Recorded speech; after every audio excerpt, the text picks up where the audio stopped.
বর্ষা মৌসুম শেষে শীতের আগমন শুরু হয়েছে, তাই এই সময় কৃষকদের জন্য অতি গুরুত্বপূর্ণ। এখন থেকেই শুরু হয় শীতকালীন সবজি চাষের প্রস্তুতি। বর্ষার পানি ধীরে ধীরে নেমে যাচ্ছে, তাই এখনই সময় জমি দেখা, মাটি তৈরি আর আগাম ফসলের পরিকল্পনা করার।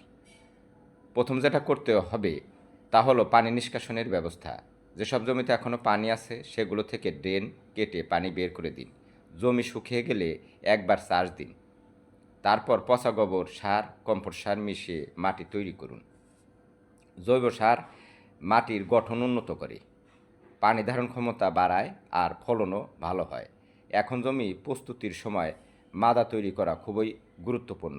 প্রতি মাদার প্রস্তু 2 থেকে 3 ফুট এবং মাদার মাঝখানে 1.5 ফুট ফাঁকা রাখা হয়, যেন চলাচলে সুবিধা হয় এবং পরিচর্যা করতে সহজ হয়। মাদার উপর জৈব সার ও সামান্য ছাই ছিটিয়ে দিন। এতে গাছের শিকড় শক্ত হয় এবং রোগ পোকার আক্রমণ কমে। অনেক কৃষক মাঠে আগের মৌসুমে পুরনো মাচা পড়ে থাকে। এই মাচাগুলো ফেলে না দিয়ে পরিষ্কার করে আবার ব্যবহার করুন। এখন আসি বীজতলা তৈরির বিষয়ে। বীজতলা সবসময় উঁচু, রোদযুক্ত এবং পানি নিষ্কাশনযুক্ত জায়গায় করা হয়েছে, যা আমরা সেই বীজগুলোই এখন আমরা ব্যবহার করব এই জমিতে। এই জমিগুলো সেইভাবেই প্রস্তুত করা হচ্ছে। চারা রোপণের 10 দিন পর প্রথম সার প্রয়োগ করুন। ইউরিয়া, টিএসপি, এমওপি সুষমভাবে ভাগ করে দিন।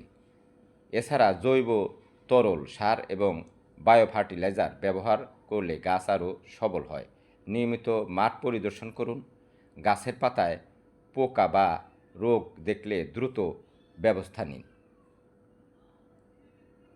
অনেক কৃষক মাঠে পুরাতন যে মাচাগুলো রয়েছে এগুলো ব্যবহার করা যেতে পারে, দড়িগুলো পরিবর্তন করা যেতে পারে এবং যেসব জমিতে সবেমাত্র পানি নেমে গেছে, জমিগুলো অবশ্যই ভেজা, কর্দমাক্ত, সেখানে একটি চাষ দিয়ে ফেলে রাখলে তা 2-1 দিনের মধ্যে শুকিয়ে যাবে, তা রোপণের যোগ্য হবে। আগাছাগুলো পরিষ্কার করে নেওয়া যেতে পারে এবং উপপ্রয়োগ মাটির সাথে মিশিয়ে যে সার বা জৈব সার এগুলো দিয়ে মাটি উপযুক্ত করে তৈরি করা, যা ফসল এবং ফলনের জন্য সহায়ক হবে।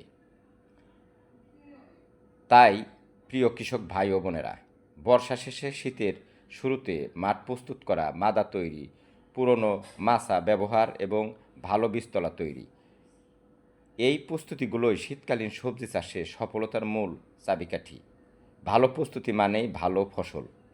চলুন সবাই মিলে গড়ে তুলি জৈব কৃষিতে সমৃদ্ধ, নিরাপদ, খাদ্যে ভরপুর এক সবুজ বাংলাদেশ। আমাদের এই বিষয়গুলো মাথায় রেখেই আমাদের এই কৃষি ব্যবস্থাকে এগিয়ে নিতে হবে।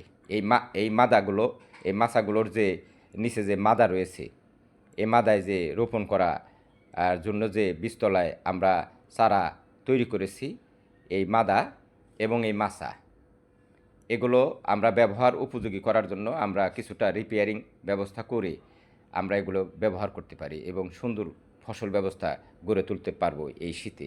এই বলে আমি আমার এই পরামর্শমূলক ভিডিওটি আমি তৈরি করেছি।